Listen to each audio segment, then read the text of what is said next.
Son histoire est relatée dans les livres saints. C'est Balqis, la reine de Saba. Balqis est la fille du roi El-Houded. Son récit de vie est décliné sous différentes versions d'une religion à une autre. Il est raconté que le royaume de Saba s'est situé dans le Yémen. Mais de nos jours, aucune trace n'en a été trouvée. Balqis est connue pour être la femme qui a obtenu le respect du roi Salomon et dont la vie, aussi passionnante que fascinante, est devenue source de légendes où l'histoire et le mythe s'entremêlent. Nous n'exagérons rien si nous rappelons le grand statut de la reine de Saba, Balqis, et son évocation dans les livres saints en tant que reine sage et rationnelle. Lorsqu'elle commande, elle est obéie, entourée d'attention, vivant glorieusement dans un grand prestige.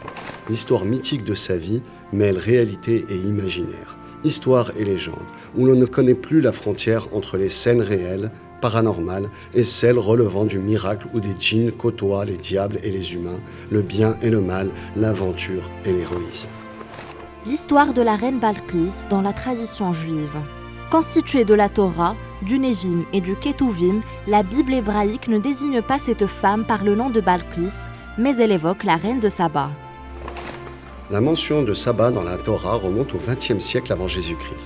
Elle est mentionnée à 2 endroits dans l'Ancien Testament, avec quelques différences mineures dans certains mots et expressions. Les textes juifs rapportent que cette femme a beaucoup entendu parler de Salomon et de son esprit de sagesse. Elle a entrepris de se rendre auprès de lui, à Jérusalem. Ce voyage s'est effectué à dos de chameau, au sein d'une caravane transportant des pierres précieuses et des encens. Arrivée à destination, elle est encore plus impressionnée par la clairvoyance de Salomon.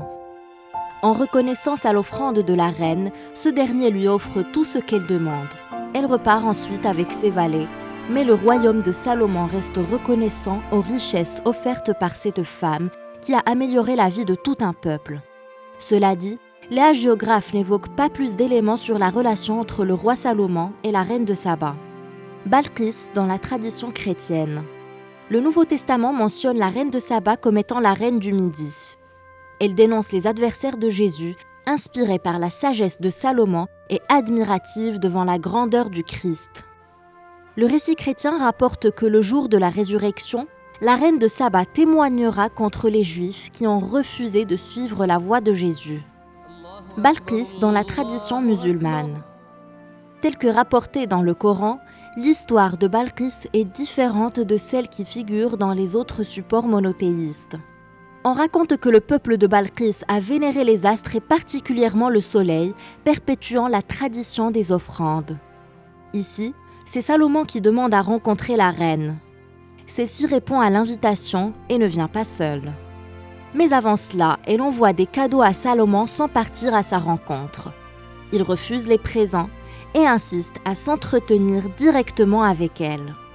Balqis se rend ainsi chez le prophète, s'assure de sa prophétie et se convertit ainsi à l'islam. Son peuple fera de même. La sourate 27 du Coran relate la visite de la reine de Saba au prophète Salomon, ainsi que sa conversion à l'islam. Son peuple décrit comme sage, grand et fort, à son service et à celui de Salomon.